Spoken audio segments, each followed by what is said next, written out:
This meeting is being held electronically, but we intend to conduct it similarly to an in-person meeting. Public comment will be via telephone or Zoom only. To speak during any of the public comment opportunities, please call 833-548-0282 and enter the meeting ID number 966-2488-9458. This information is also on the published agenda in the public notices section of the city website and on the broadcast of this meeting on CTN channel 19 this month. Ariana, if you could call roll, please. Hello, everyone. I will now call roll. I've received regrets from Commissioners Hutchinson, Lee, and Zucker, who will not be able to attend. Please say here and from where you are dialing in when your name is called. Councilmember Briggs.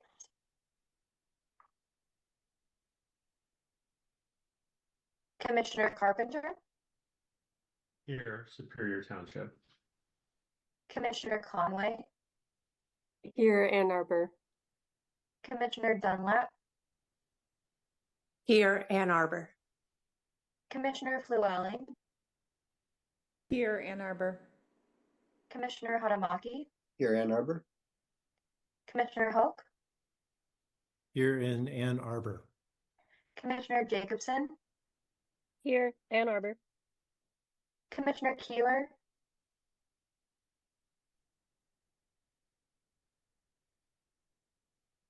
Commissioner Keeler.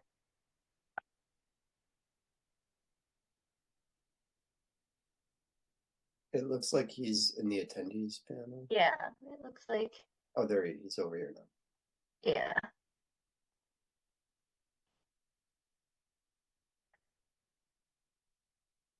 Commissioner McCready. Here. Commissioner Margolis.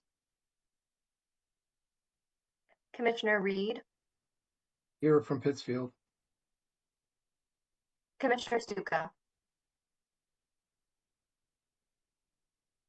Okay. Looks like we have a quorum. Yep, looks like we have a quorum. Thank you. Next up is approval of the consent agenda. There are two items tonight on the consent agenda: approval of the agenda and approval of the minutes from the December 2025 meeting. Let's see, are there any modifications to the consent agenda as presented? All right, seeing none, is there a motion to approve the consent agenda? Moved by Lauren, seconded by Larry. All those in favor of approval of the consent agenda, please raise your hand or say yes. Yes. All those opposed, please say no or raise your hand. The consent agenda is approved. Next up is public comment. This is an opportunity for people to speak for up to 3 minutes. Again, please call the phone number 833-548-0282 and enter meeting ID number 966-2488-9458 or connect via Zoom as described on the agenda. City staff will select callers that have raised their hand one by one using the last 3 digits of your phone number or the person's Zoom ID. In order to electronically raise their hand to indicate your desire to speak, please press *9 on your phone or select the raise hand button in Zoom. You'll hear an automated announcement that the host is allowing you to speak. When speaking, please move to a quiet area, mute any background sounds so that we can hear you clearly. Ariana, do we have any members of the public who wish to speak? Yes, I'm showing that we have a Larry Deck with his hand raised. I'm going to allow you to talk, and then you will have 3 minutes to speak. I will give you a 30-second warning before your time is up.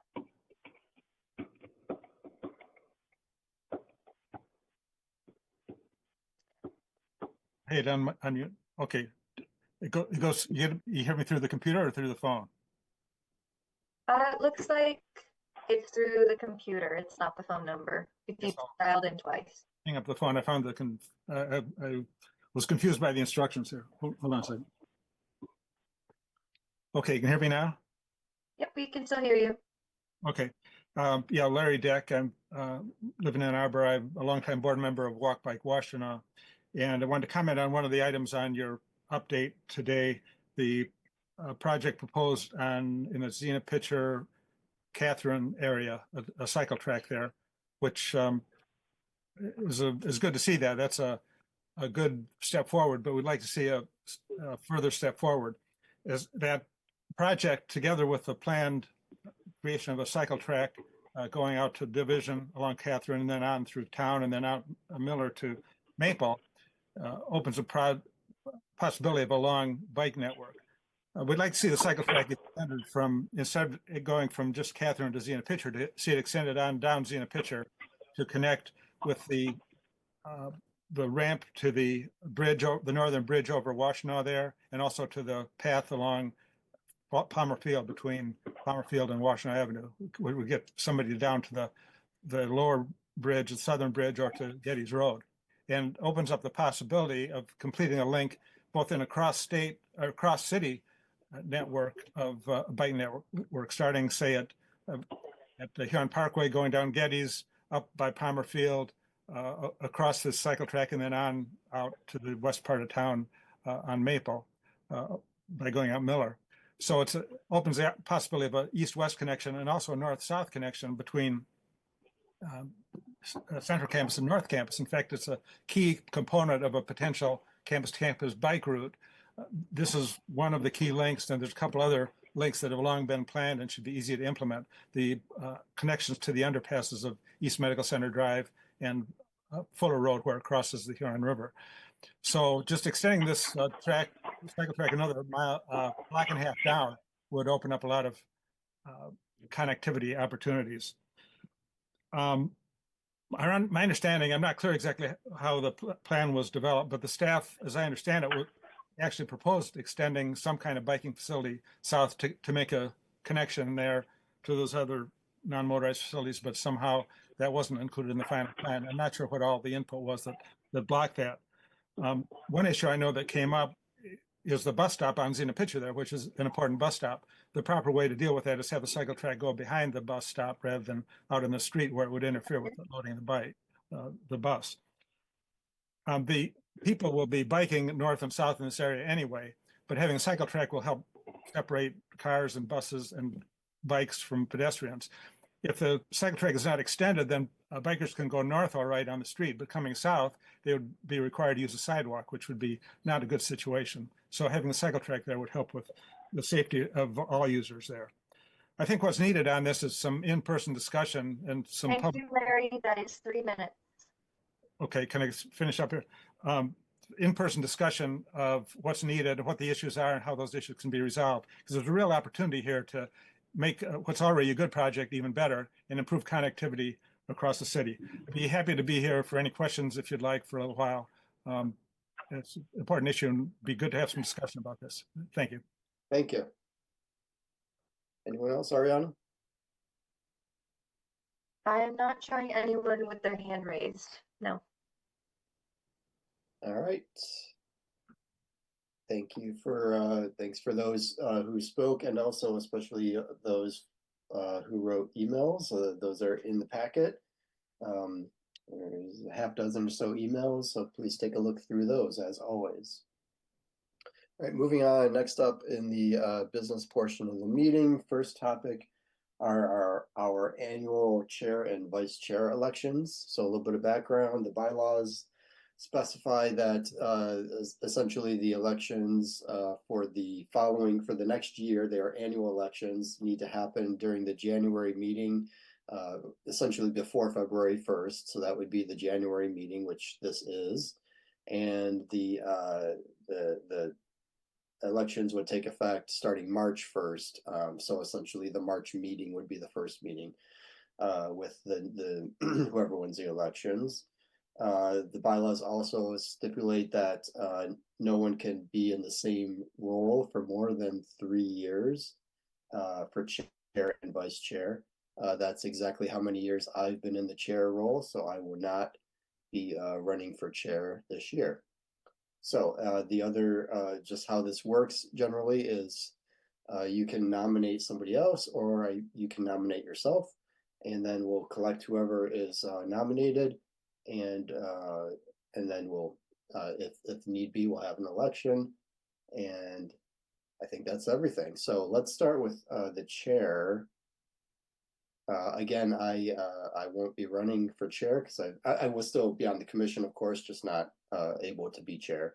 But I would like to nominate Kate Llewellyn if she is willing to accept the nomination. I am willing to accept the nomination. Are there any other nominations for chair?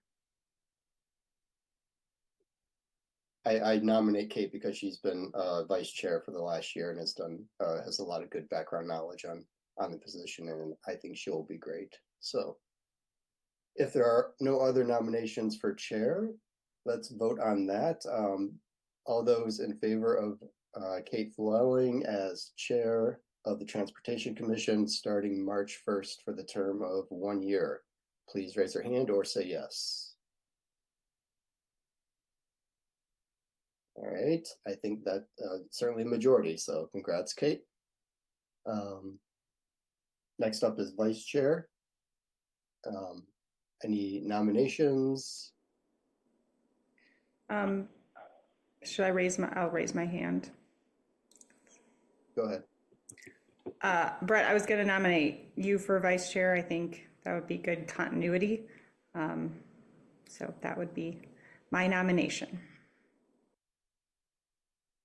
Thank you. I'll accept the nomination. Are there other nominations or interest in vice chair?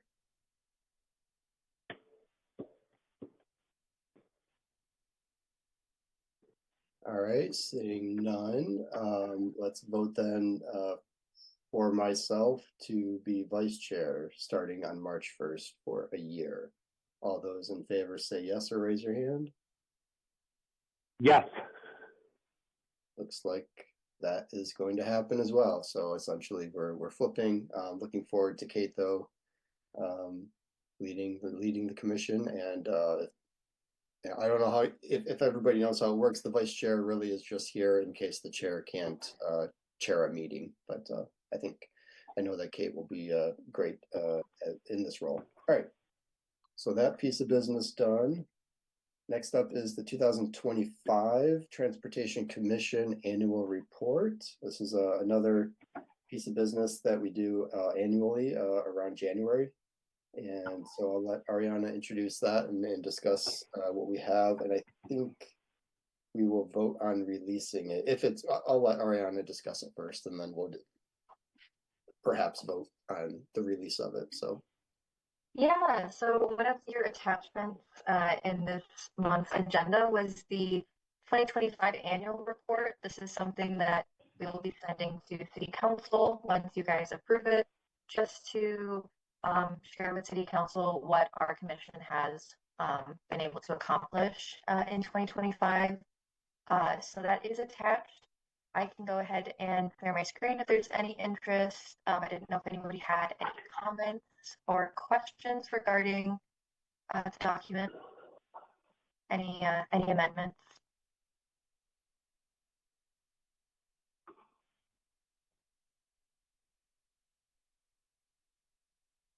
Yeah, I'm looking through it now, Ariana, and it looks if anyone hasn't seen one of these before, it really covers all of our motions and actions of the year. So anything that we voted on, our business items month by month. And then it also features, discussions that we had and presentations that were brought to us.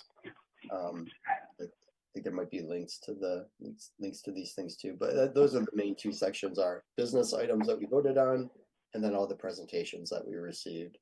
And there are some attachments. Are the attachments the bylaws? Oh yeah, the founding ordinance of the commission itself is shown here as an attachment. So it all looks good to me. Does anyone else have any comments on it? Does everybody feel comfortable voting on it tonight? I don't see a reason that we couldn't delay it till next month. I don't recall there being any timeline. It just in past years we've done it in January, but if there are issues or people haven't had time to go through it, then I think we can delay voting on it. So Pete, yeah. Yeah, I would like an opportunity to look through it and Okay, offer some feedback. I guess I'm not sure when it got posted to the Legistar site, but I didn't see it this weekend when I was looking for it, so I would like some more time. yeah, Ariana fortunately was able to pull it together last week, and then I wrote the from the chair statement over the weekend, and so I think it got to Legistar probably Monday, right, Ariana? So yeah, no, it's a late arrival, so that's fine. Take a look over the next month, and we'll put it on the agenda to vote on releasing it to City Council in February. All right, any other comments? All right, let's move on then. Go back to the agenda. All right, next up, information and discussion. First, we have two topics tonight. First up is the Downtown Development Authority update by Amber and maybe Maura. I see Maura on also. So I think you've got some slides that you'd like to share. The floor is yours. Okay. Amber's going to get the presentation up. Great. Thank you. Well, thank you, commissioners. We appreciate this opportunity to present to you tonight. I'm Maura Thompson from the DDA, and I'm joined by my colleague Amber Miller and Oliver Kiley from Smith Group, who's part of our consultant team. So we're here tonight mainly to walk you through some highlights of the DDA's proposed new development plan that we anticipate council voting on in April. We'll start with a brief overview of the DDA. We were also asked to talk about a couple of projects, the 4th Ave project and our downtown circulation study, so we've included that. And all of that relates back to our plan, so this is pretty cohesive. So who are we and what do we do? I know some of you are very familiar with the DDA. For those who are not, we are basically an infrastructure organization. We are a component unit of the city, and we're focused on making capital investments in our downtown. Over the last 8 years, all DDA projects have come under an initiative we call People Friendly Streets. I'm not going to highlight all of the projects, but some of the projects that you may be familiar with, we installed Ann Arbor's Protected Bikeway Network downtown, beginning with the William Street Bikeway back in 2019. That was Ann Arbor's first two-way protected bikeway. We did the project on First and Ashley that restored two-way traffic to those streets. And most recently, the curbless street on State Street, which is Ann Arbor's first curbless street. There are many other projects I could go over, but I won't tonight, just in the interest of time. But all of our work is limited to our boundary. So our current boundary is what you see here on the screen. It's 67 blocks of our downtown. This boundary has not changed since the DDA was established about 44 years ago. All of our work is guided by a commitment to the city's values, and we use infrastructure investments as a tool to meet these needs. We are here in service of the city to help advance goals. Hey, Maura, is it okay to jump in with a question? Sure. I suspect you're probably going to cover this, but because you had a slide dedicated to the boundary. Yep. Is there going to be discussion of extension of the boundary later? It's coming. That's a very good question, and yes, we are going to cover that. Okay, sorry. And we did a preview. We do have in our plan an expansion, and we have detail on that in some slides a little bit later. Okay, and for everyone else, I know it's a lot of slides, so please just raise your hand, and when I see that, and at a good time, I'll call on people. That's okay. Yeah, I should have said that. Thanks, Brett. Okay. All right, thank you. DDA, we are funded by tax increment financing, better known as TIF. TIF is a funding tool that enables the city to leverage dollars to fund capital projects. So for every dollar the city invests, they get 82 cents being leveraged from our taxing authority partners. That would be the AAATA, the library, the county, and Washtenaw Community College. So without the DDA, all infrastructure projects and maintenance costs downtown would fall exclusively to the city. So with that, I'm going to hand it over to Amber to talk a little bit about the 4th Ave project. Thanks, Maura. Can everybody hear me okay? Okay, great. So as Maura mentioned, we pursue and design projects within our value framework, and 4th Avenue is a prime example of this. The 4th Avenue project area includes just one block of 4th Avenue between William and Liberty. It does not include the William Street intersection, but it does include the Liberty intersection. To the west, the project is bounded by the 4th and William parking structure and some commercial buildings. And to the east, the 350 South 5th Avenue site where the Housing Commission is currently developing affordable housing, and also the Blake Transit Center and the Federal Building. Through this project, we aim to improve safety and comfort for all users. We also need to design a space that functions as an extension of the Blake Transit Center.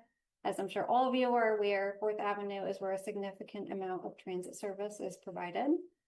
As part of this project, we are also supporting the housing development that I just mentioned through our investment in the public right-of-way. And we are doing our best to connect this block to the surrounding commercial district.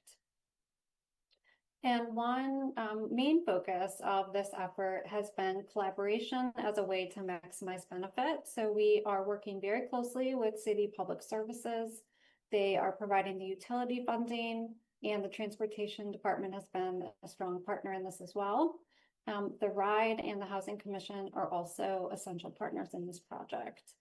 And one thing that we wanted to call out is that because the 4th Avenue project has this strong value emphasis on transit, housing, and placemaking, we have been able to use this project to leverage about $5.5 million in grant funding for additional transit improvements and housing investment on that 350 site. This project has been in design for a few years now. We started in 2023 and it is currently out to bid. We anticipate being under construction in May and hope that we will be complete before too much snow falls in December of 2026. So within this constrained one block space, we have a lot of needs that we need to meet. We need to be thinking about the comfort of the transit rider and the needs of transit operations.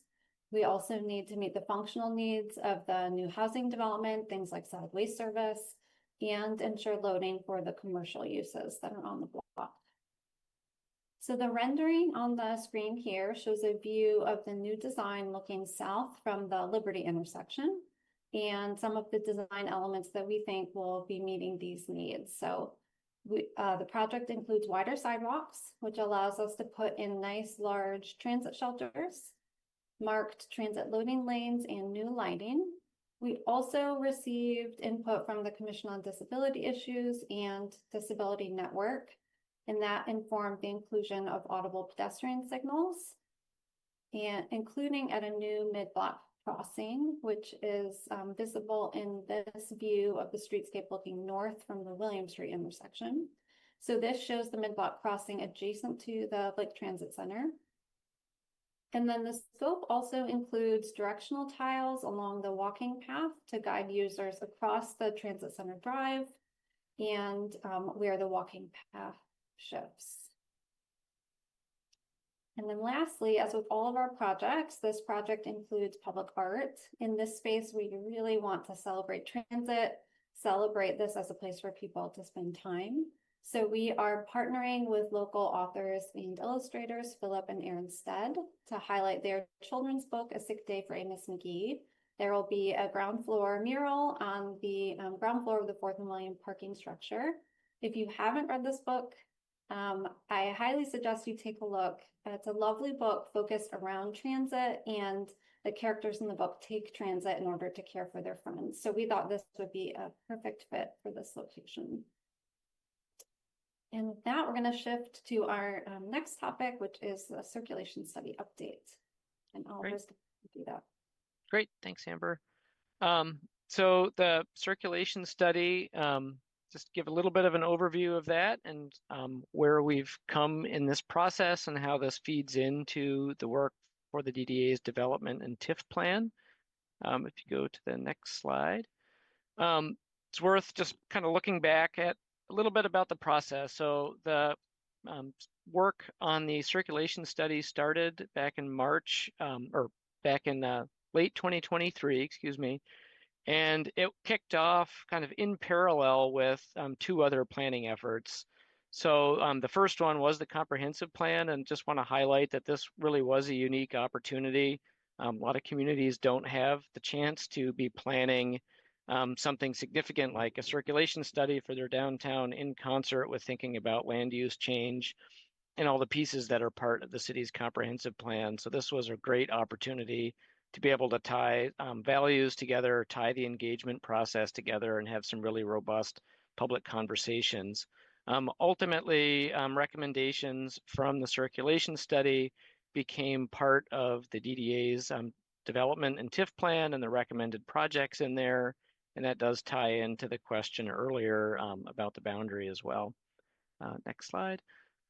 Just, I know we've met with you all before to provide some updates, but it's been a little while and wanted to give kind of a recap of, the major public engagement points that we heard. I think relative to the comprehensive plan and the conversations about downtown as a whole and its role within the community, I think really want to underscore that the downtown's role is evolving. We heard a range of priorities from the community, and we want to position the downtown to respond to those priorities, making sure that downtown continues to grow as a place for families, for employees, for residents, visitors, and students, and really serving a diverse crowd, and providing lots of different ways for people to be able to access the downtown and connect to things that they need to get to, whether that's shopping, commercial, jobs, businesses, school, or housing, all of those. And to do this in a way, as the Fourth Ave project demonstrated, that's welcoming, that's safe, that's accessible for folks, that creates an engaging and lively experience for people in the downtown. Next slide. And then just a couple of the specifics, and we'll get into these topics for the circulation study, which looked at these four main topic areas. And the circulation study was really a chance to dig into the bicycle system and understand how we can build on to the downtown bikeway loop that was created. And we heard, strong support from the community for continuing to branch out and build bikeway connections, separated bikeway connections from outside of the downtown into that downtown loop. Lots of support was heard for transit.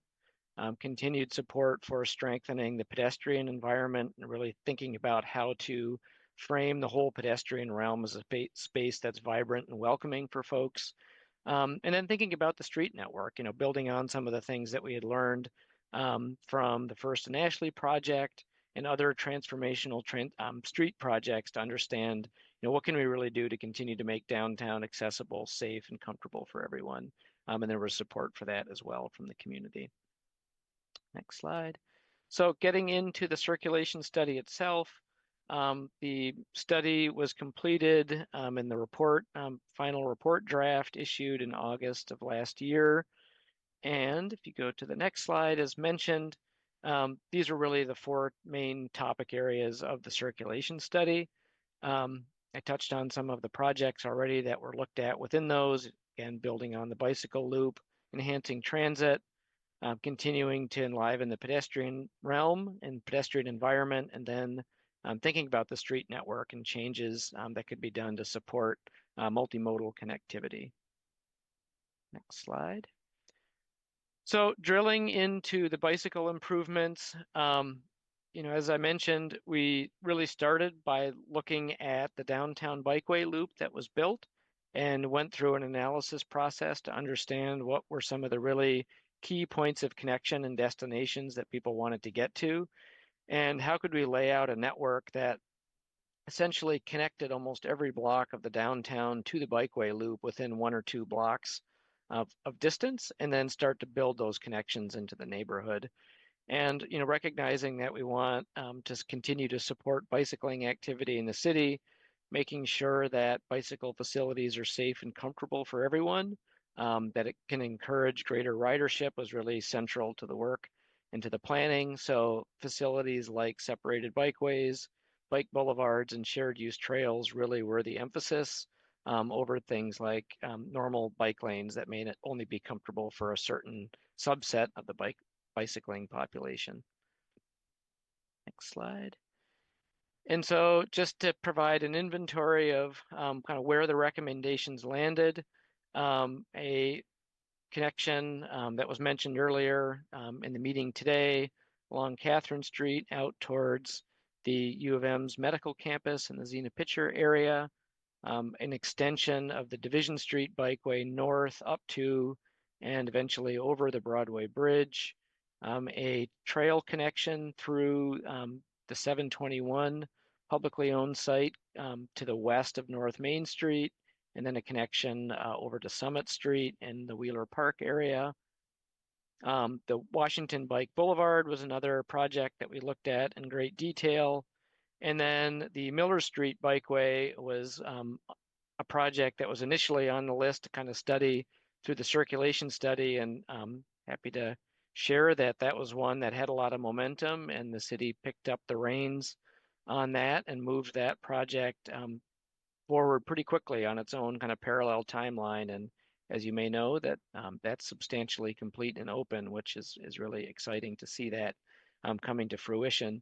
I did want to mention, the circulation study focused kind of on detailed concept design for all of these, the first 5 projects on here, to really understand what it would take to build them and get the projects poised for implementation.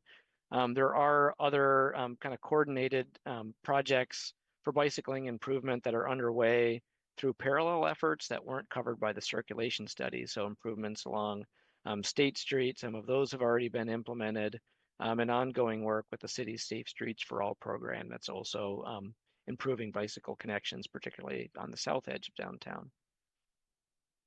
Next slide. Switching gears over to transit. I think you all have seen this before, but this is from the RIDES 2045 long range plan. And the key point to highlight here within the context of the overall city and its evolution and the work through the comprehensive plan is recognizing that the downtown is that critical junction point for transit service. It's where investments are being made to improve the transit facilities, in and around the Blake Transit Center. It really is that hub. So as the community thinks about higher priority transit service, potentially bus rapid transit in the future, making sure that there's efficient and smooth operations to get bus service into and out of the downtown is really critical. So the circulation study was a chance to look at, what really are the roads that need to accommodate transit, and how can they do that, and how can we set those projects up for success. Next slide. So a couple of techniques and methods were really kind of on the table as we looked at feasibility for where these might apply.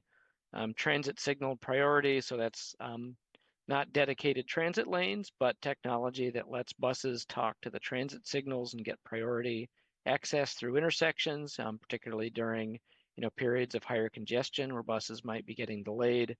Looking at opportunities to install queue jumps that can work in combination with transit signals to get buses up to the front of the queue at an intersection so they can, again, maintain their schedules better. Looking at opportunities for dedicated transit-only lanes, which you all know, the city now has its first one of those on State Street, which is very exciting.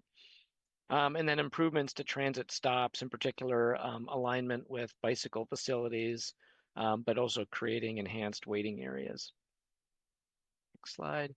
So some of the key pieces to highlight from this, we had done an extensive analysis along Huron Street, looking at traffic implications and operational considerations for how to incorporate transit along Huron.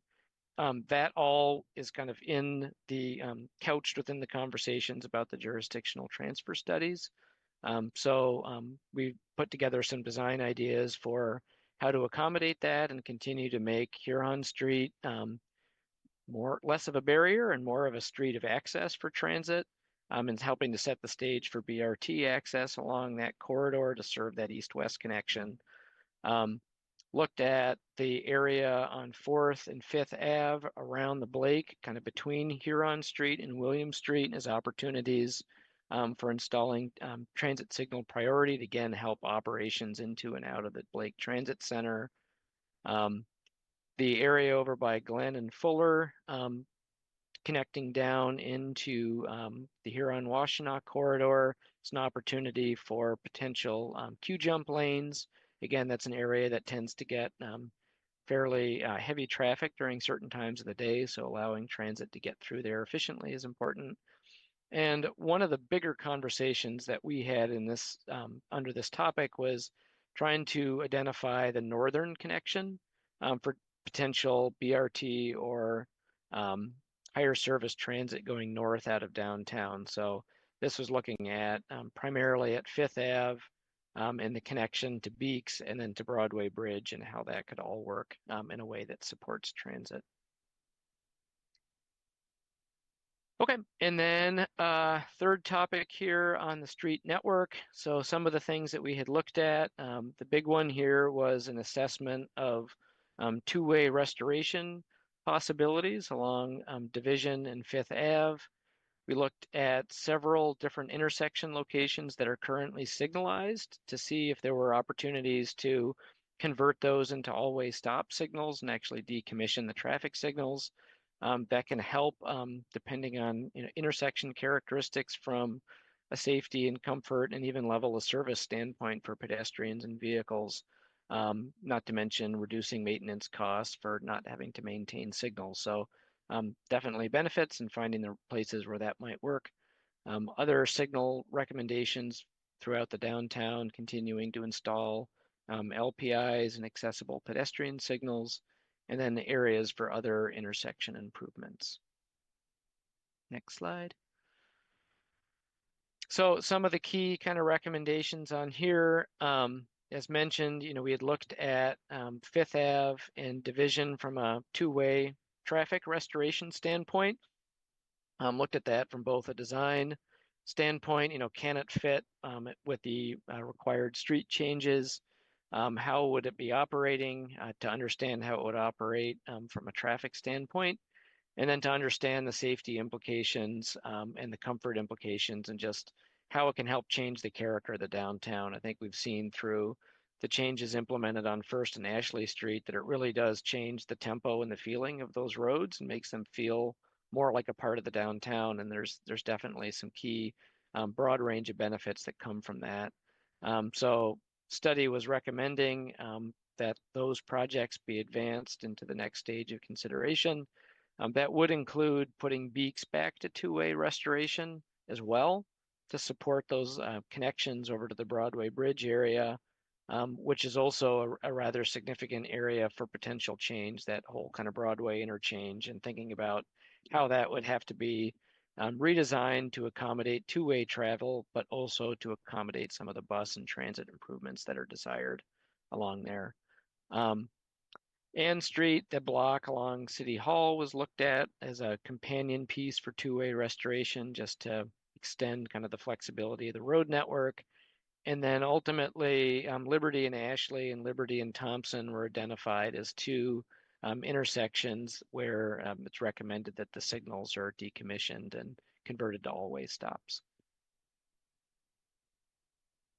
Okay, almost there. Last topic on the circulation study was looking at the pedestrian environment, and there were quite a lot of recommendations on this front, so we're not going to go too deep into these, but just be aware that for each of the kind of major districts in the downtown, so Carytown, the Main Street District, State Street, and then South University District, each of these had their own zoom in and plan and a set of recommendations and ideas. And on the next slide, those recommendations generally fell into these four kind of big categories. So one was really looking at other opportunities for flexible streets, which could include curbless street designs like what was implemented on State Street. And there were some ideas, several different streets that were looked at from that standpoint. Obviously, implementing a curbless street is a major infrastructure change, so it would want to be coordinated with other project opportunities. Enhancements to public space, and then placemaking and wayfinding strategies to help support connectivity for people regardless of their mode of travel.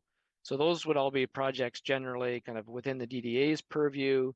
And then the circulation study did discuss ideas around things like seasonal streets and other activation activities, special events, things that currently are largely within the business area associations to decide, how they want to manage some of those street closures. Next slide.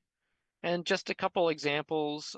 So the DDA has their Elevate program that's been running for a little while now, and some of the initial rounds of projects being implemented through that really fall into that placemaking and activation space. So this is just some pictures from Liberty Plaza and the mural work and artwork installations that were done within that area to help add some color and vibrancy to the space there. And then on the next slide, wanted to highlight an upcoming Elevate program. And this is a kind of oral history focused project called Elevating History.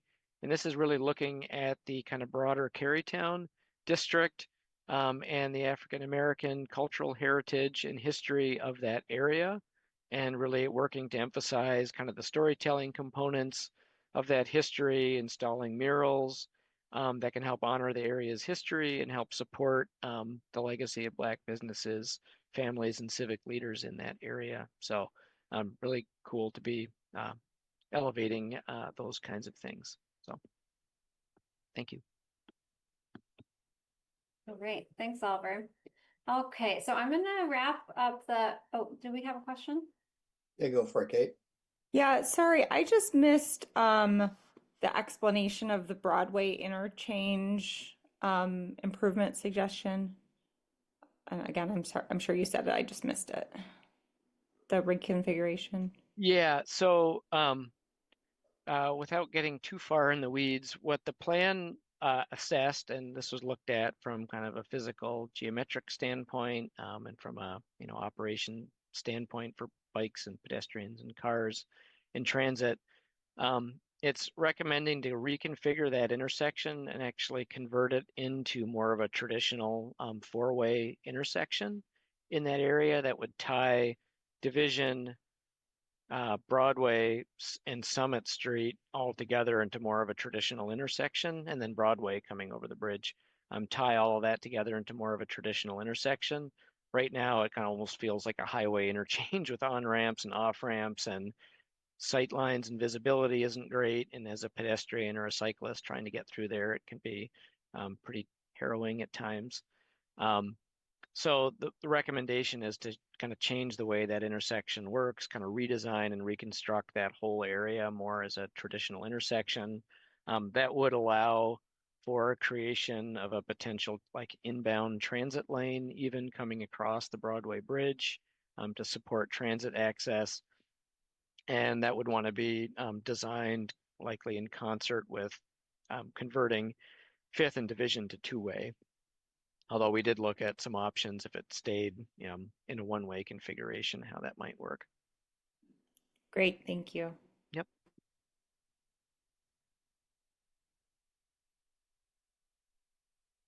Any other questions before we move on to the last section here?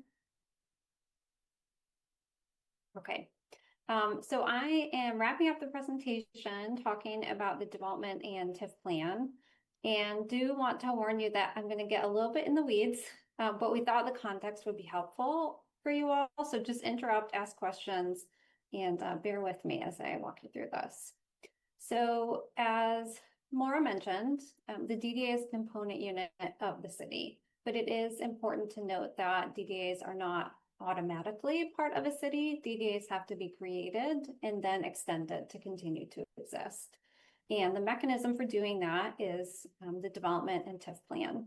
So the state statute requires all DDAs have two plans.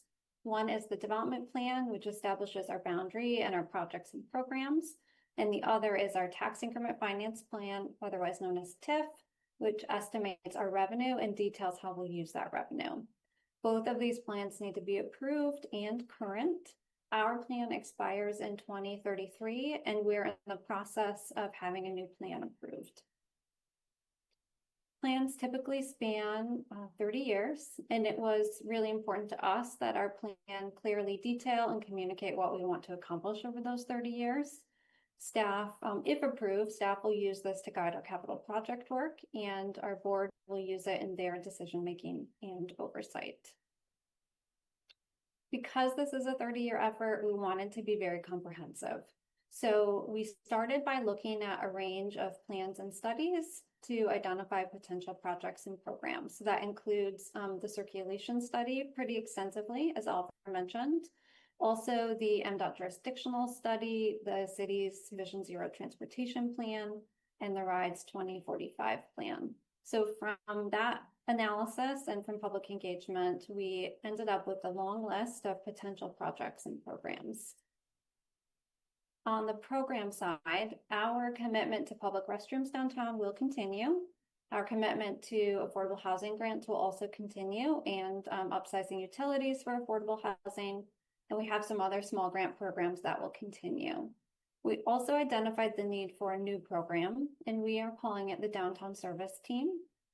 This team would take care of issues that no one else is responsible for today. For the most part, the team will pick up trash on sidewalks. They'll maintain landscaping.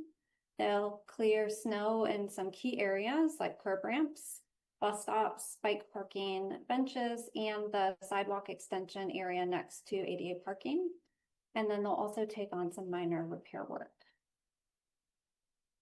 On the capital project side, we identified over 150 projects. Those fell into 8 categories. Those include categories with clear overlap with transportation, like streets, placemaking, transit, and bikeways. We also identified needs below ground, like sustainable energy and utilities, and we plan to continue our capital maintenance as well. So from those possible project ideas, we are required by statute to include cost estimates and prioritization in our plan. And to help scope and prioritize all of those projects, we relied on the city's capital planning process. So we identified the projects, needs, and scope. We prioritize those based on strategic values and have started to program them as well. You may already be familiar with how scoring is approached, but to rank the projects, we use the city's capital improvement plan tool, and we relied on the scorecard for other infrastructure. So with a cross-section of city staff, we scored every potential project for its safety benefit, its community benefit, sustainability, equity, and accessibility. That helps us understand how well these projects will meet community goals and helps us compare them to one another. We also needed to think about timing. So we identified projects that had some level of urgency. This includes event bollards in the downtown to improve the safety and function of downtown street closures. We also identified projects that have timing constraints based on the needs of other departments and agencies and their planning. So that led us to a 10-year project scenario. This is in our plan, projects, what we're calling phase 1 from 2026 to 2035. And I'll just hit the highlights here. And thankfully, Oliver's already provided some nice background. One thing you'll notice is that we've included high priority projects within each project type and category. And as a DDA, it's important to us to invest in that range of infrastructure to have a thriving downtown. So phase 1 includes numerous projects with transportation overlap, and that's what we wanted to highlight for you. On the list are remediation of the city-owned 721 North Main site, which would include planned native plantings and a path through the site. partnering with the ride on their plans for an east-west bus rapid transit on Huron Street, partnering with City Public Services to reconstruct Washington Street to help design a street that connects to the planned bike boulevard and also serves frequent street closures and special events in downtown. Event bollards are also on the list. Where feasible in the downtown, we'd like to install those to support safe and easy street closures. Where that's not possible, we'll be looking at purchasing new closure equipment. And then also on the list is a focus on 5th Division and Beeks, prioritizing safer connections from downtown to the river and the north side through walking, biking, and transit. And we hinted at expansion earlier. You'll notice that several of these are north of our existing district. So Maura is going to speak to that. Thanks, Amber. Yeah, so in terms of our boundary expansion, as we mentioned earlier, we can only make investments within our boundary. And our development plan establishes the boundary. So now is the time for us to explore whether or not we should be expanding. So through all of the work that we've done on the plan, we came up with a boundary recommendation that we presented to council last April, which if you happen to see that presentation, we were recommending an expansion to the north and to the south. After discussions with city administration, we refined that recommendation to include 19 blocks to the north. And the basis for that refining was really looking at need and looking at where we could maximize the DDA's participation in potential projects. So of the 150 projects that were identified, 38 of those are within that expanded area. 38 of those we wouldn't be able to participate in if we did not expand. So this is the expansion area that is in our plan. It does encompass, 2 primary gateways to our downtown, both North Main Street and the Broadway Bridge. And really important, we believe, is making that connection to the river. So this expansion north really supports our existing district by making that connection to the river. So in terms of next steps, we have been working on this plan since June of 2023. So it has been a very long process. Council did pass a resolution of intent this past December, and that established the public hearing that actually takes place at council's next meeting on February 2nd. Once this public hearing takes place, there is a 60-day period before council can vote. So if all goes according to plan, at their April 20th meeting, council will be considering the ordinance which will adopt the plan. So that is where we stand. That is all we have for you tonight, and we're happy to take any questions or have any discussion you're interested in having.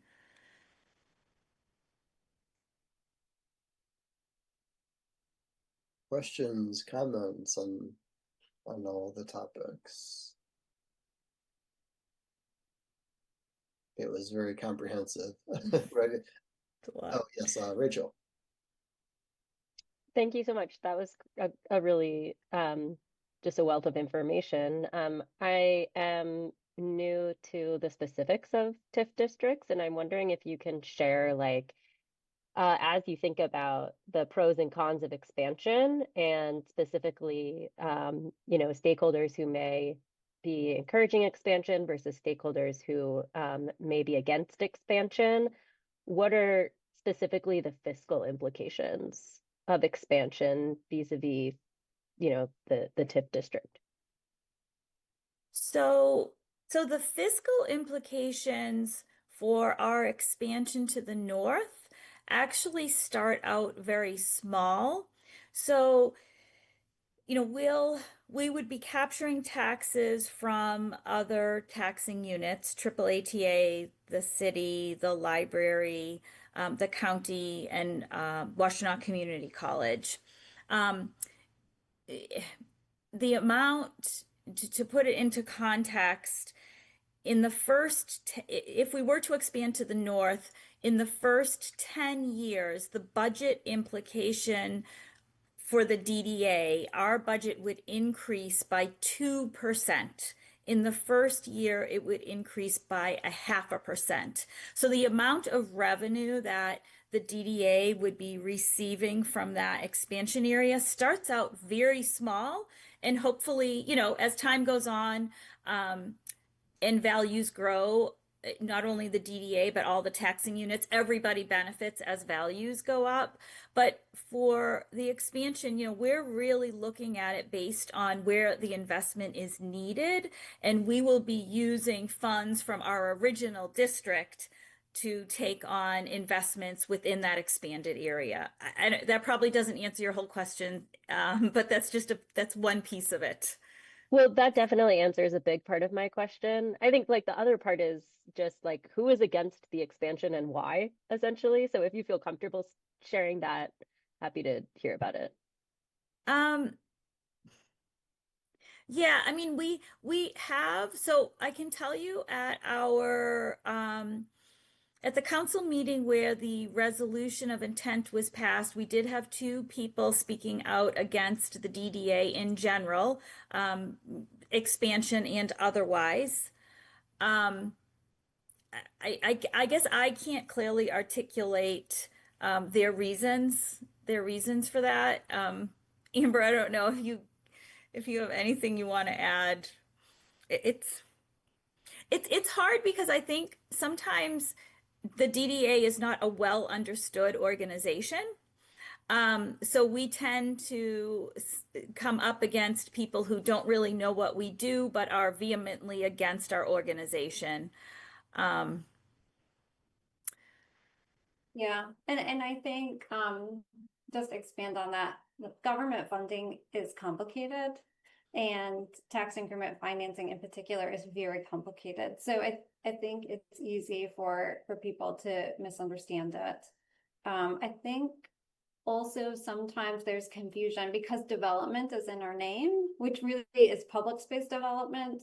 Sometimes there's confusion and concern that is that we control private development, and expanding the DDA means that the zoning that exists downtown expands. And really, in order to expand the DDA, we just need commercial business presence. Yeah, and I'll add, you know, we're very aware of our challenges as an organization, and that is one of the reasons why when we took on creating this new plan, we wanted to be 100% compliant with all state statute. We wanted this plan to be really as explicit as possible. If you look at our existing plan that's, you know, that was put in place in 2003 compared to the plan that we now have drafted, the amount of detail in our plan today, it's a much different plan. The plan in 2003 was very broad. It didn't have specific projects.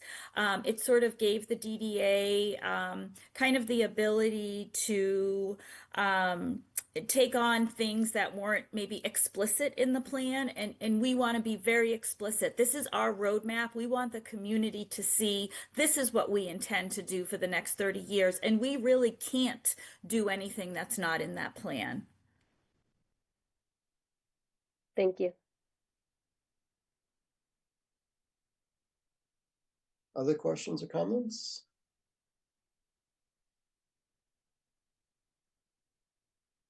All right, well, I'm very excited. Oh yeah, Pete, go for it. Sorry, I was slow on that, Brett. I would like to say that I'm way in favor of the expansion, and I really appreciate what the DDA does, and would like to see more of it. So thank you for what you do and for the presentation tonight. And I do have a few comments on stuff you presented. The first one is event bollards, I think are a very important upgrade that we need in downtown. People may remember that in 2024, we had a crash involving a pedicab, and it injured some pedestrians. And one of the temporary barricades that it was used or that is used on street closures was involved in that crash. And I think we're lucky that it wasn't a car or a truck that was involved in that crash. It was just a pedicab. But it, to me, demonstrated the need for better street closure equipment and technology to keep people out of the areas that are closed on the streets. I'm a huge fan of the programming and the street closures that we have in downtown. I think they're great. I'd like to see more of them, and this would be a way to make it more attractive and safer, I think. I'd like to make one other comment about the mid-block crossing on 4th, which is great because there's so much traffic to Blake. And I would just like to say that it needs a partner on 5th going to the library. There's so much traffic, so much foot traffic between Blake and the library, and would really like to see a very similar mid-block crossing there too, so that people can get between those two downtown draws easily. So thank you. Thanks. Yeah, I'll echo the what I observe anyway between Blake and the downtown library is that, yeah, people just go right across 5th currently. So I'm sure that's a known, hopefully that's a known issue area. There Rachel. is a crosswalk getting installed. I thought I'd just chime in real quick. There is one getting installed with development that's going in. Wonderful. Perfect. I just wanted to believe- underscore that issue, so thank you for Oh, confirming. that's great. That's so good. Good news. And Anyone else? while I'm Oh, yeah. while I'm on, I just wanted to thank the DDA, but also to let the commission know that we work very closely with the DDA. I know we get asked a lot about who we're coordinating with. The DDA is one of our key partners that we coordinate with very closely. We met a lot on the 4th Avenue project, and we're of course doing the Washington Street Bike Boulevard, and we're also doing the Catherine Street cycle track. So we do partner very closely with the DDA and have a pretty good relationship working with them to get things delivered. So just wanted to thank them for presenting today. We appreciate all you too. Yeah, I feel very, very fortunate not just to have a DDA, but especially this DDA and the people that work there. So, in our city, you guys have done so much good, and look forward to all these projects coming along in the future. Lauren. Yeah, thank you so much for this very robust presentation on the upcoming DDA plan. I wanted to highlight appreciation for one of the projects that was identified to be able to allow better connectivity for multimodal transportation between the downtown and the Border to Border Trail, in particular with the Broadway Street Bridge. I have talked with many cyclists in the area that have expressed a lot of trouble with that corridor in trying to pass, especially given that the Broadway is, as you identified, a clear path between the south of town and the north of town. And certainly as Broadway West continues to be developed, I certainly could see a lot of draw to be able to allow better connectivity between those spaces. So I wanted to express appreciation for that project.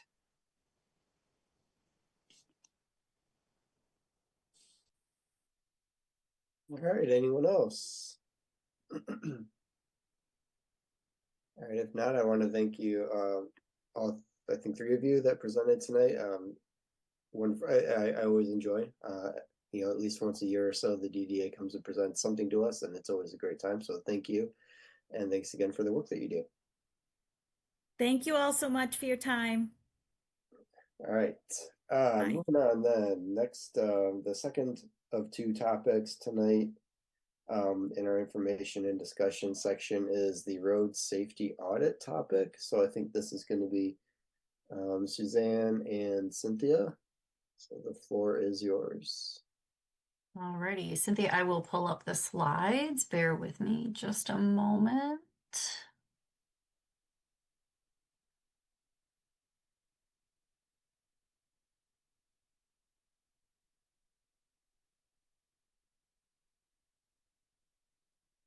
All right, and ensuring that someone could verbally verify that you could see my slide. Yep, looks good. All right, so Cynthia and I will be tag teaming tonight. And sorry, I should have introduced myself. Good evening. My name is Suzanne Flowers. I'm one of the transportation planners on the team. And yeah, so tonight we're going to talk about the road safety audit reviews that we have been undertaking as a team. So a brief just agenda. We will discuss the purpose of road safety audits, what that process is, and then the 3 specific road safety audit project locations, which include Catherine, Xena Pitcher, Glen Ann, Plymouth Road, Jackson Road, and then we have a couple conclusion slides within each project. And Cynthia, I think that you may be up. Yeah, and just to remind everyone, I'm Cynthia Redinger, one of our transportation engineers at the city. So this slide is about the purpose of road safety audits and the implementation strategies in our transportation plan. So as the slide reads, we are looking at tiered corridors and intersections. We're looking to address dangerous behaviors. We're looking at those serious injury and fatal crashes and the highest end of the serious injuries, so those life-threatening crashes, and focusing on people who walk and or bike. And as we move along, as Suzanne said, we have some specific projects we're going to be talking about. And I just wanted to address a little bit why we selected these locations. And those locations were selected because we have some interagency coordination that we need to be doing.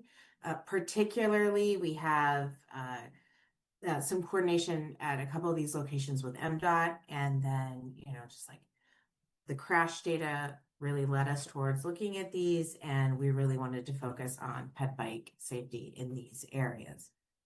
So a little bit about the road safety audit process. Road safety audits. Oh, I skipped ahead, didn't I?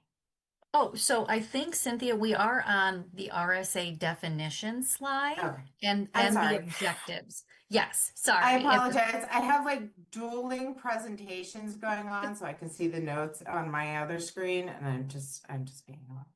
All right, so this slide reads, what is a road safety audit? So the definition of a road safety audit from the Federal Highway Administration is a formal safety performance examination of an existing or future road or intersection by an independent multidisciplinary team. And those objectives are listed here as review road safety for all users, identify issues affecting road safety, and develop countermeasures to reduce crash frequency and severity. A little bit of extra information about that. So this is it is a formal process. Federal Highway has put forward this process, and the industry has been working with it for a very long time. It really does predate some of the prevalence of Vision Zero and Towards Zero Death sort of philosophies in the States. But road safety audits are a tool that do get used globally, just like Vision Zero is more of a global movement. The reason the definition states that it could be existing or future, the two ways that come out are existing is more like it's called an operational road safety audit. So you're going out and you're observing what's going on in the field. A future road project is maybe looking at a proposed design. So places where I've seen this used is going through and evaluating maybe a couple of different options for an interchange. So something more that a DOT would be doing. Another thing is just understanding that the road safety audit team really looks at crash history and does field visits to really understand what the issues are and they do work with us as the road owners as well. But if we move on to the next slide, what this slide walks us through what the 8-step process for a road safety audit is. And we have an image here showing those road safety steps, and I'll read out the 8 of them. So the first is to identify the project. The second is to select the road safety audit team. So these first 2 steps are done by the project ownership team, which here is, marked by a lighter blue color. And that's important because that's who we are. We are the road owners. And so we're picking the project and we're selecting the consulting team. And then we turn that project over. And this is where the independent review comes in. So steps 3, 4, 5, and 6 are all conducted by the road safety audit team. And so they are independent of us. Step 3 is conduct a startup meeting. And that's where the team meets with the road owners and other agencies. We may have U of M there. We might have the RIDE. We might have MDOT there as well. And then the team in step 4, they go out and they perform all of the field reviews, and they're going to perform those in a variety of conditions. They're going to look at peak, they're going to look at off peak, they're going to look at nighttime conditions. Step 5 is then they go back to their office and they conduct analyses and they prepare the report. And then step 6 is where they present the findings to the project owner. So at the end of step 6, they're turning the project back over to us as the road owners. Step 7 is we have to prepare a formal response. So we have to go through all of their recommendations and prepare a response to that. And step 8 is then incorporating the findings. And incorporating those findings could be, if we have a capital project that's ongoing, the results can influence how that capital project gets built. It could also be we need to dedicate funding to a new capital project. So there's a variety of different ways that those findings can get incorporated. Does anybody have any questions about that? I want to make sure that everybody understands this process, because these findings are not developed by us. They are developed independently. So I do want to make sure that everybody understands that. I think you're pretty clear, Cynthia. Okay, great. So then moving on, a little bit about understanding how the results get presented. And so the results are informed by existing crashes, but not just by existing crashes. Part of the road safety audit process is thinking about what could happen and preventing any future crashes. And the thing that's really fun about this whole process is, if you're on the consultant side, is that you're really not tethered to constraints. So you're able to go out and you're able to look at the project, and your objective is to really find any possible problem and any possible solution to that problem and present that to the road owners. And then the road owners have to go through and decide, well, what can we afford to do? What can we not afford to do? What could be near term? What do we need to push off? What are we going to have to save our pennies for? And so as part of that, you have to determine what is the most important, what is the most critical to move forward. So for this process, it's really looking at risk. And the first of the 2 categories to help allocate risk to a particular crash type or problem area is to look at crash frequency. And we have a table here, and it has columns in it, and you need to think of the columns as being cumulative from left to right. So our first column is estimated exposure. And we have 3 categories here, red being medium to high, yellow being low to high, and which should actually say medium. It should be low to medium. And then the green, or the lowest category, is low to medium. This estimated exposure you can think of in terms of volume, right? Do we have a low amount of users engaging in this, or a medium amount of users, or a high amount of users? That's not well defined. It's a little bit vague. It is up to the RSA team to ascertain whether it's which category it's in there. And then you also look at the estimated probability. So how likely is it that this crash is going to happen? And that really does get influenced by the crash history, but also what they observe. So if they're observing near misses, they're going to give it a higher probability of happening than not. So when you combine like these two scores, that's where they have to look at both of these areas and think about, okay, yes, this crash is a frequent crash. It's going to happen a lot. We're going to see it a lot. Or this is an occasional, or this is a rare crash. And so this is where it deviates a little bit from that vision zero, because you're really looking at that frequency set aside from like the crash risk, like how severe the injuries are. However, if we go to our next slide, then we are looking at how that severity is. And this is where our expected crash severity caused by each of the safety issues that are identified.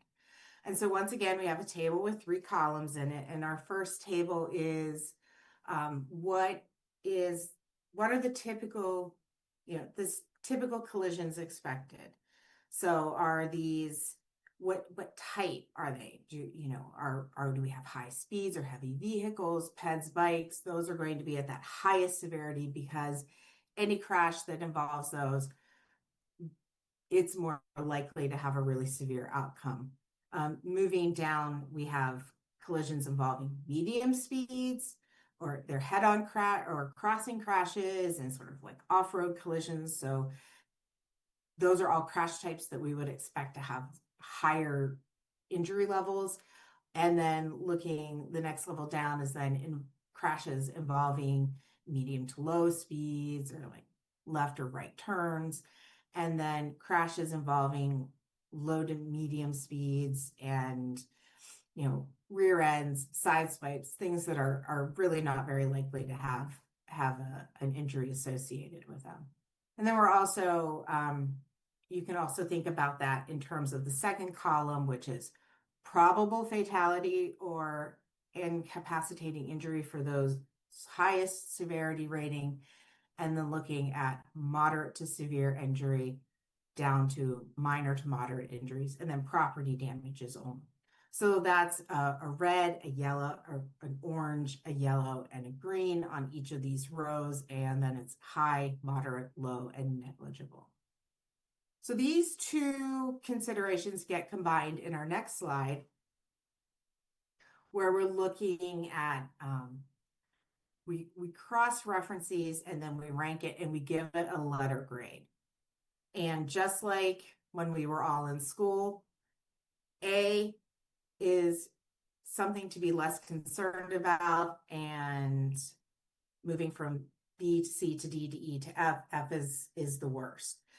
And just reading through this slide, the slide reads, cross-referencing crash frequency with crash severity is how we develop crash concern assessment. And then each safety issue is identified based on ranking between F is the highest concern and priority, and A is the lowest concern and priority.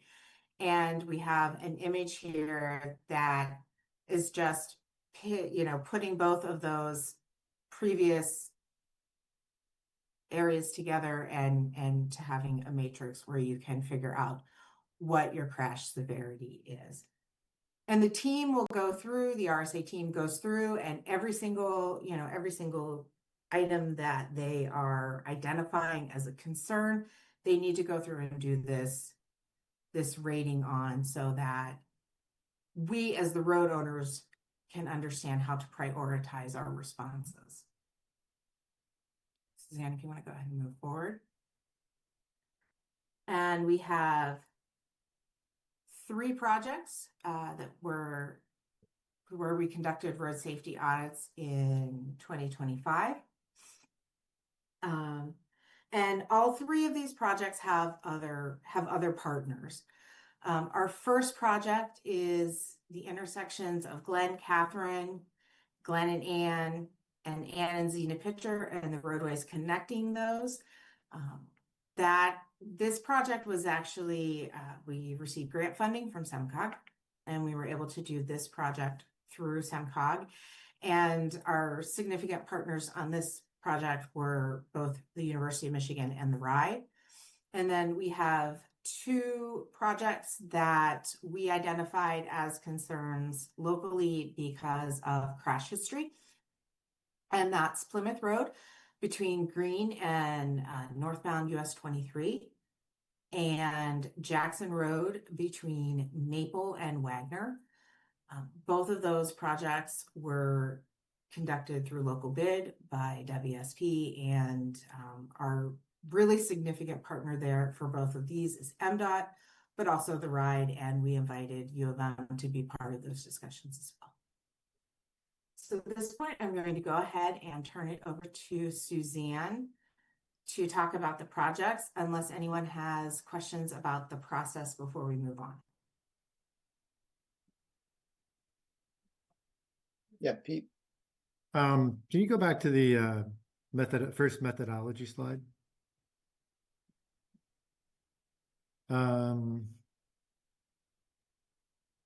Okay, so estimated exposure for, it says low, medium high, low high, and low medium. Like I'm having trouble following. Yeah, that's an error. I did address that earlier, that it should say low medium. Honestly, Suzanne pulled these from one of our reports, and I did not catch that error before we Okay, so put it's it just through, because It's I just think a I just typo. didn't even it's just see. lower to higher. It's a typo. Okay, now I get it. Thank you. Yeah, I think my brain auto-corrected it. Yep. Was that the only question? I just don't want to move on unless we address that sufficiently. That's the only question I have. Thank you. Sorry for the quick scrolling. So I'm just going to spend a few minutes reviewing what all of you will find throughout the reports for each of the project locations. The first project that we're going to discuss location-wise is the Glen and Catherine, Glen and Ann and Xena Pitcher. And so on the screen is just a map of those four intersections. Throughout the reports, you are going to see a lot of very familiar information presented, similar to what we have in our crash reporting dashboard. The graphic that is on the screen is one way that WSP decided to display the crash severities and crash frequencies using directional arrows. So some of the arrows are in a green color that highlight no injury, and they're also put within an intersection to show where that specific crash occurred and was documented. We also have the symbology helps us better understand the crash type, such as a rear end crash or a head-on crash, side swipe. Yeah, Pete.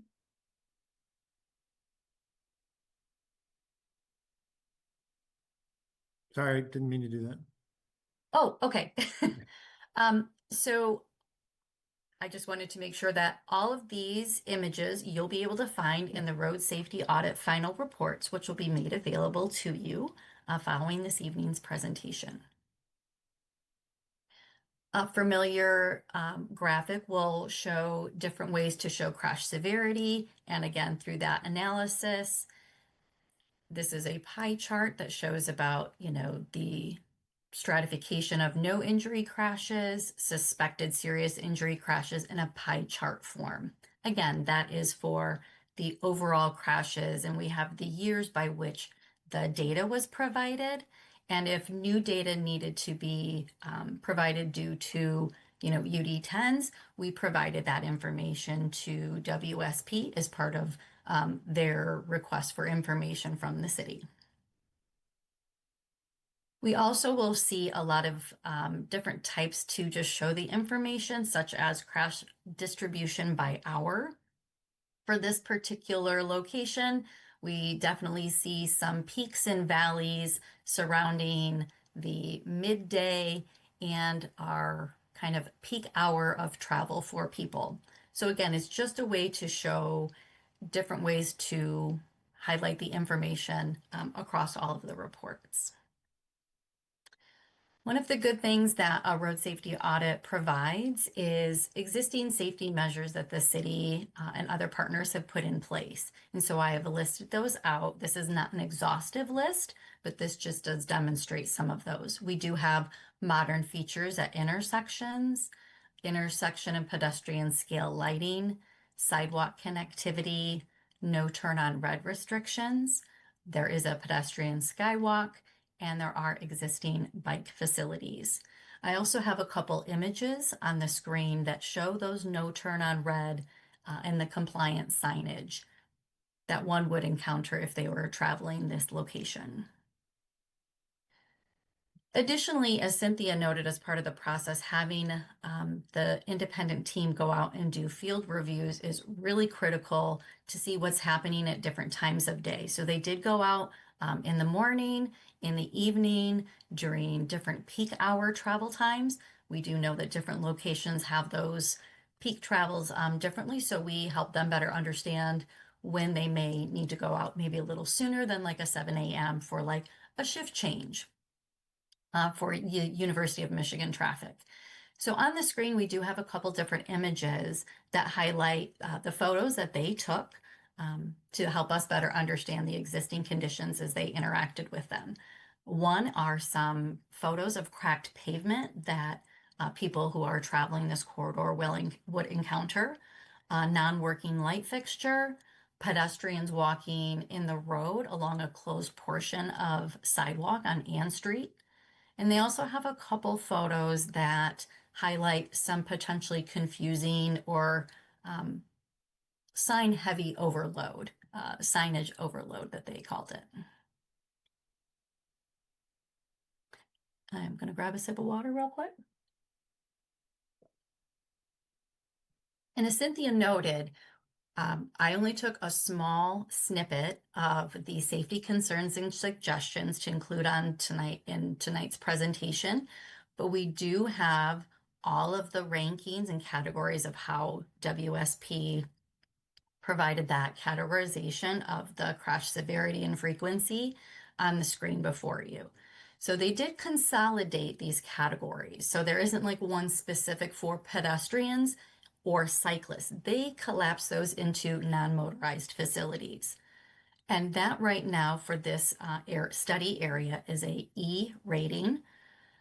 We do have transit at a DE rating, unfamiliar drivers at D, low light conditions at a D, West Medical Center Drive at C, lane use C, and vertical grades B. And again, on the screen, you will see that they did break out what those non-motorized facilities are by pedestrian and bicyclists. And they, for example, gave like pedestrian obstacles, broken pavement, or faded pavement markings. And they do provide some short, medium, and potentially long-term treatment options that we need to examine as part of our response. And just as a reminder, those short-term conditions would be a lower cost and maybe 12 months to 1 year of being able to implement. A medium-term recommendation would be a bit more moderate investment and potentially up to 5 years. And a long-term recommendation could be much more significant funding and 5 years or more to implement.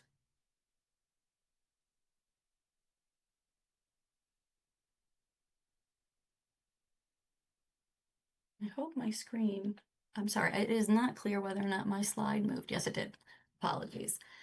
So again, I'm just reiterating the safety concerns and suggestions by rating. And again, as Cynthia had noted, these ratings are a reminder of the concerns and suggestions based on the potential severity and frequency of that category. So that's why you are going to see some of those maybe be less of an issue, such as the vertical grades, because that the safety issue may occur occasionally with very little severity versus the non-motorized category would be a much higher severity and moderate frequency. That's why it did not get the F rating and it got the E. That is still a very concerning categorization for our vulnerable road users.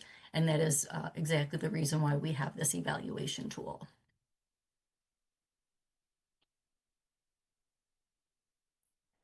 And then lastly, as part of this project location, we really wanted to highlight what are some of those short-term, near-term opportunities. And we do have an existing capital project that is in design. I believe that there was a presentation at the December Transportation Commission meeting to this body on this project.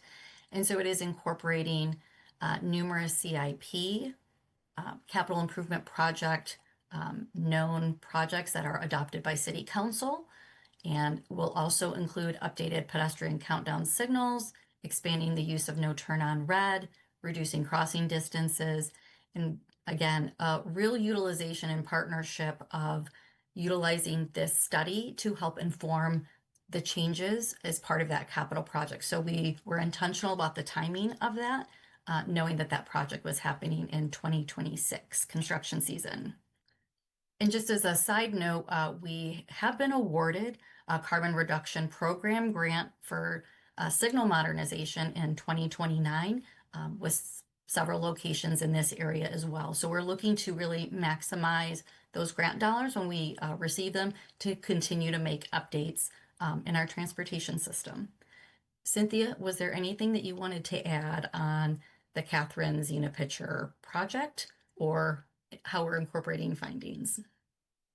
No, I think you summarized it really well. I just want to reiterate what Suzanne said earlier, and that is that, this is a subset of the entire report, which we will be providing to the entire commission after this presentation.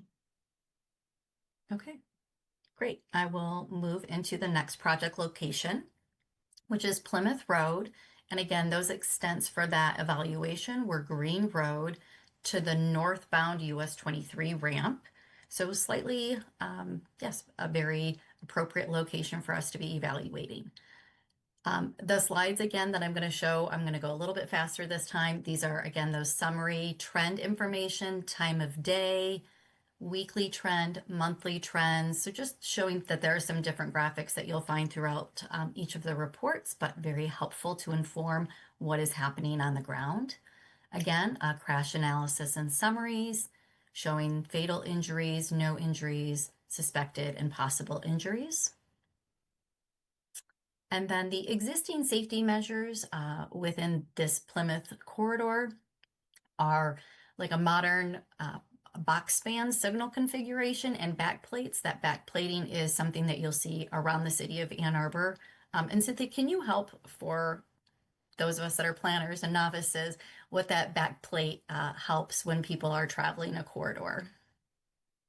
Yeah, the backplates. So backplates have been around for a while, and what they do, they are mounted around the signal head, and traditionally they've just been black. So they really provided negative space around those signal heads to help them pop a little bit. What we have been installing more recently, and we actually had a safety grant last year where we installed a lot of the backplates or reflectorized backplates. And that has the high visibility sheeting on the backplate to help those pop a little bit and draw attention to them. And they're really beneficial both for creating that negative space, especially if you think about east-west corridors. And, there are times of day at times of year where you can get a little bit of solar glare to create some space so those can be seen a little better. But also, if the signal should happen to be dark, the reflectorized backplates really help draw attention to the fact that there is a signal there. Thank you. Additional safety measures that are already in place are high visibility crosswalks, leading pedestrian intervals, and high visibility pavement markings. There were good sidewalk conditions where there is sidewalk. There is adequate signage and there is adequate, I'm not saying fantastic, but adequate corridor lighting in the western limit of the Plymouth corridor. Some field review, again, looking at kind of utilization of different tools such as Strava to understand where people are traversing and to better understand where people are crossing, from northbound to southbound along Plymouth Road. We also have some photos that show vulnerable road users where they are crossing at crosswalks, some vegetation that is concealing some signage for ramp entrance, and also some vegetation that makes it difficult for anyone traversing the sidewalk space. They kind of get crowded out. So they did a nice job of documenting all of those areas, and you'll see those photos throughout the report. And again, looking at the safety concerns and suggestions, again, a very similar chart that you'll find. In this corridor, it is really good for us to know that the vulnerable road user rating is F, which again is that worst rating. The visibility concerns are D. Intersections are a rating of C. Pavement markings, C. And signage is B. And again, you'll be able to see and review all of those specific bullets that they call out for a safety concern and the suggestions throughout each of those categories in the report. And again, that is, just based on the expected crash frequency and severity along this corridor. And so I just want to pause if there is any additional clarification or question before I go to the incorporate findings. Okay, so within this, we do have a near-term project, such as a capital project on Plymouth in 2027. So we have already been partnering and coordinating with our project manager on that work, and she's having conversations with the DOT to ensure that there is that coordination for the vegetation trimming to make sure that we don't miss any key opportunities as we're going to be doing work in this area. And then I also think it is important for us to remember that the Ann Arbor roadway right sizing project is still evaluating Plymouth Road holistically, and those recommendations will be incorporated into the project as much as possible. I don't know the timing of the roadway right sizing project, so I assume that timing will be worked out. Okay, before I go to the last location, are there any questions on Plymouth Road?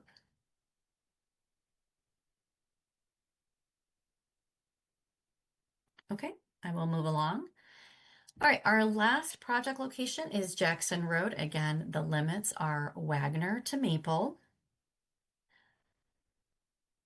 Different way that they wanted to show some of those locations of crashes. They used the corridor map and plotted points with showing the fatal injuries in red, suspected serious injuries in an orange, yellow, green, and a no injury as a green dot. So there is a spatial recognition there.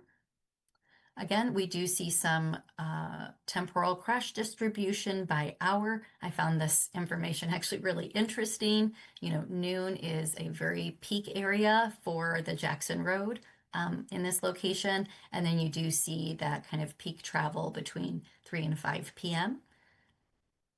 Our existing safety measures, there has been quite a bit of work done in this area over the many years.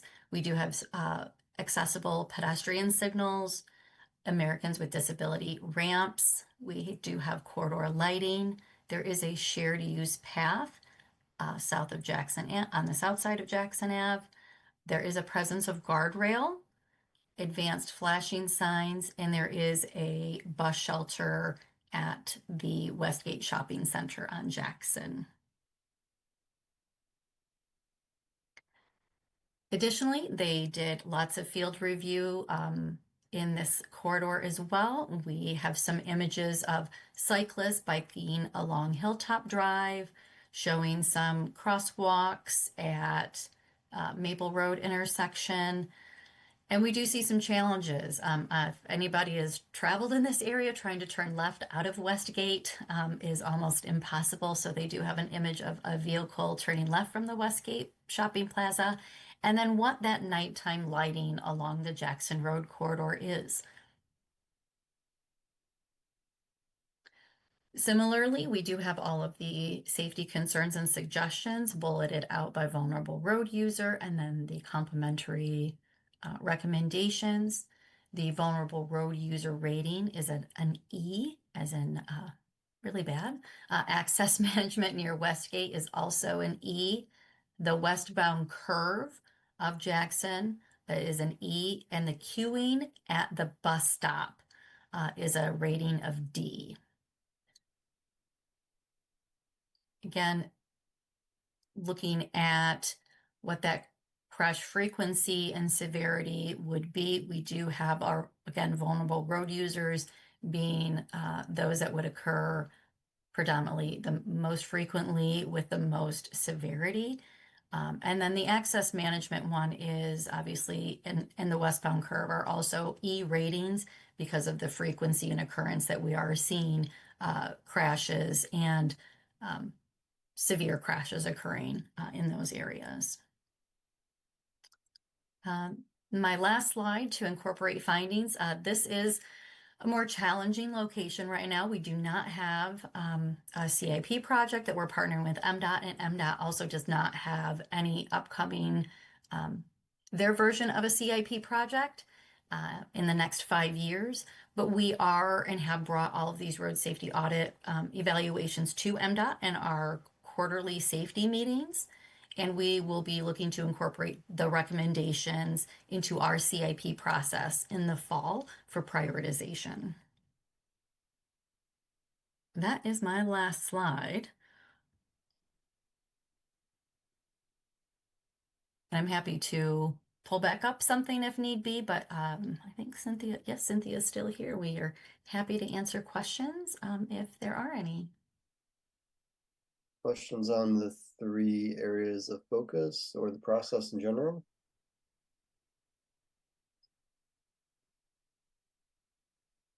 Yes, Rachel. I think you might have said this in the beginning, but I was still orienting myself to the whole project. So road safety audits are voluntary, not mandatory, correct? And what motivated you to do these 3 now? Yeah, road safety audits are voluntary, but they are a tool that that many agencies use.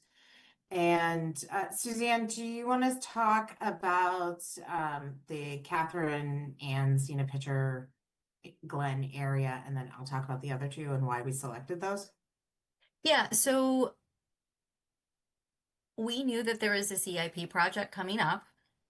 We also saw an opportunity, as Cynthia noted, to apply for grant funding. We knew that this was a developing and changing area, and we thought that it would be a very good tool to ensure that we were not missing an opportunity as a capital project was coming through, really to not miss anything.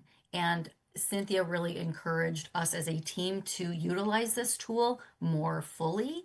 I'm not sure how often we had done that, before as a team, but it proved very helpful in ensuring that we looked at all of the different challenges, and having that independent team was also really key to that.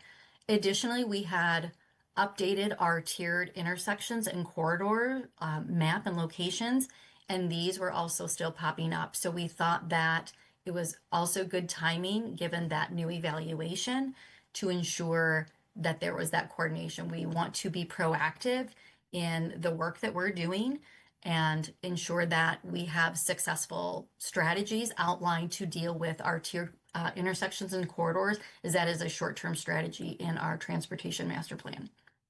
this will give us that plan and then projects to be implementing over the short, medium, and long term. Yeah, and the other two locations are also on our high injury network, and they're locations where we had specific life-threatening crashes. And as part of the crash review team, we decided that conducting a road safety audit in both of those locations could be helpful, particularly because you're at jurisdictional boundaries. And bringing in that independent team to look at it, like regardless of whose jurisdiction it is and where the jurisdiction changes, and this is mine and that's yours, it kind of eliminates that, and you bring the team in and say, just tell us everything. The other thing that is really valuable about having an independent team come in and look at a location is that as road owners, right, we live with it, which means sometimes it's hard to look at something with a fresh eye. And we force ourselves to do that, but sometimes you want to get checked, right? And that's where the road safety audit process is really beneficial. And if there are quirks and things that someone coming in independently may not understand about an area, that's where that kickoff meeting is really important, because engineering comes, transportation comes, PD comes, we bring public works in, and everybody who could possibly have good input into the project area to give like our lived experience as the agency, so that when they go out to look at field conditions, they have heard what some of our concerns or our troubles or things that are going on that we already know about. I think the other reason that, and this is really to the team that I work with, is they have been very successful. It may take a while to get projects permitted with MDOT, but that renewed interest and partnership with our DOT is where we're going to be able to have success. And so coordinating early and often through those quarterly meetings just provides another layer and another way for us to get in front of them and say, we have a demonstrated need. We have we have crash data, we have goals that we both want to achieve, and we can do it by working together. And to build on that, MDOT has a history of using road safety audits as part of their own process. Yes, like that's what I was going to highway ask. safety Thank you. improvement programs and different things like that. So it's a process that they have a track record of being comfortable with looking at, what comes out of that process as far as getting consensus on some design changes. That's And this super is helpful. the FHWA process, correct? correct. Yeah. Okay. Thanks so much. Yeah, Pete. So who was the team that performed the audit, and who is WSP? So WSP is a pretty large organization that has engineers and planners. You will actually be able to see every single person's name and credentials within each of the road safety audit evaluations. And then a professional licensed engineer signed off on the finalization of the report. So that is all public and information in the report. But is WSP someone that we hired, or it's an agency, or what is it? Oh, yeah, they are part of an on-call engineering contracting service. So we were able to utilize existing city funds through a publicly vetted process to procure one of those vendors. So that would have been, WSP, AECOM, and HRC are part of that suite of engineering consultants that we can utilize for these types of projects. Okay, thanks. And the recommendations that they gave, like I think the slides showed existing CIP projects, I thought, but are there additional recommendations beyond that for specific things they think we should do soon? Did I? Correct. Yep. And they will be broken down by each of those categories. So we'll see those in the. Absolutely. Yeah. I only gave you it's like a 3-page table, and I thought that would be daunting to include on a slide. All right. I'm looking forward to checking it out. Thank you. Yeah, these are really insightful. Happy to see the results of these. looking forward, is there expected to be like a cadence, every year, every decade, or something like that? Are we planning on doing more of these? I probably doesn't make sense to spend a lot of money on a ton of them and have results that we can't respond to. But is there a plan going forward for more of these?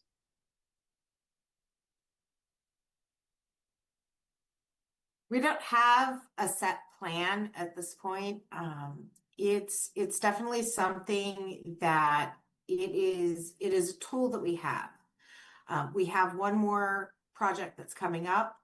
Susanna is managing the North Main study, and we have a road safety audit that is being conducted as part of that that project as well. And once again, that's one of those cross-jurisdictional projects where we're getting two agencies to work together, and having that independent review is really helpful. So I think, just looking at the way that we're using them right now, it's as we're identifying a need for that independent review, looking at that. And Melissa, I don't know if you have anything you want to add. No, like Cynthia said, we use them as a tool when we think it'll be a useful tool that we can then implement the recommendations coming out of it. With the multi-lane study coming out, we'll be able to incorporate some of the stuff we already know into that, but we might learn something in the multi-lane study that will trigger us to think maybe we need additional study for a road safety audit. But we have projects identified all over the city through the CIP. So as we move forward and we start looking more closely as our own transportation unit at those types of projects, we'll be identifying more opportunities for these types of using this type of tool. But it is something that you use like as a scalpel and not a sledgehammer. So we don't do it for every project, but we are going to be using it for future projects, because this process has been so useful to inform a lot of the work that we have in the short term and medium term that we want to implement.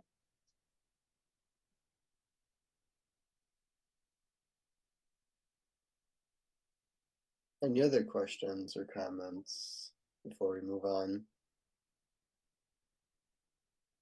All right, well, thanks to staff and everybody that was involved in putting these together, initiating them and putting them together. I really appreciate it. All right. Next up then is staff report and updates. Cynthia, anything you want to highlight in that? Yeah, I will be very brief as we are getting close to 9 o'clock. I do want to point out that they're under the construction pages. There's not a whole lot of change because we are in the dead of winter. And but under design, we don't have we have some changes that I do want to highlight, and that is North Main. We've already mentioned that we are in the process where we're planning for a public engagement. So that information will be coming out in the not too distant future. I wanted to point out some really great news and recognize Suzanne for all of her amazing work that she has done with our Safe Streets for All project and getting our agreement and our grant agreement changes to the point where we are moving forward to obligate. And we are all very excited about that. And she's amazing. Also on the Safe Streets for All general project area for our near miss analytics, we are in our final testing. So in finishing up the system so that we can start collecting data.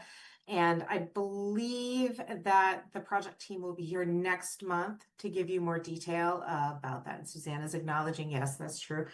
And the other big thing that I wanted to point out to you is there's a new section in the staff, in the projects update. And so that's a page dedicated to coordination. We get a lot of questions about like ongoing coordination type items, and we wanted to make sure that information was a little bit more readily available to Transportation Commission. So you will find some work areas where we do regular coordination, such as with MDOT and with the Ann Arbor Public Schools and with the RIDE. So there will be updates that you'll find in there. Some of those work areas will get updated more frequently, and some will be not as frequent as they have much longer timelines as we're working on coordinating those items. Did anybody then have any specific, oh, go ahead. Oh, I was going to add, we had some great news last night at council. The removal of parking for the Catherine Street Bikeway was approved by council. So we'll be moving forward with that project. And then also we had requested 2 full-time employees to be able to better balance our workload, and that was approved as well. So we'll be hiring for our signs and signals team to improve that structure and then alleviate some of the workload on Cynthia and Cyrus so that we can free up some of their time to focus more on projects. That's all good A news. last staff update to provide is that the crash response team has no report this month because we did not have any life-threatening crashes that occurred last month. All right, thank you. Let's see. Next is then liaison reports. Any commissioners who specifically serve as a liaison to another body or organization, if you have any updates or reports.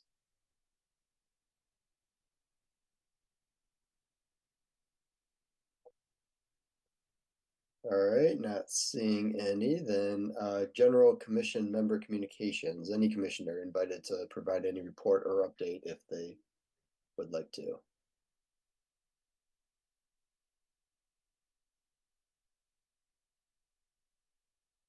All right. Moving on then, monthly call for agenda items. As always, feel free to email or in any way that works, communicate suggestions for more agenda items. Is there anything, Ariana, that we want to highlight for next month or in the generally near future? I think we've got, yeah. I mean, we've already mentioned the project update with Suzanne for next. I think that's one of the big ones next month. And then if we are going to be doing, we're going to be bringing back the annual report. I guess I would like to request that everyone take a look at that and then come with any amendments so that I can make sure that those get applied. Yeah, I think there might be an Ann Street project presentation according to the monthly project updates. And there might be an MDOT presentation. Is that still okay? All right, so yes, MDOT's going to present on Washtenaw. All right, that would be a great topic. All right, so let's see. The next meeting then will be held. So Wednesday, February 18th, 2026. Let's see, at 7 p.m. That will also be a virtual meeting. Melissa, we can discuss at the agenda setting meeting, but we want to try to pursue some number of in-person meetings maybe later this year. We can talk about how we can pursue that. If there are no objections, then we'll adjourn this January 21st, 2026 meeting. Have a good night. Thank you. Meeting adjourned. Have a good night.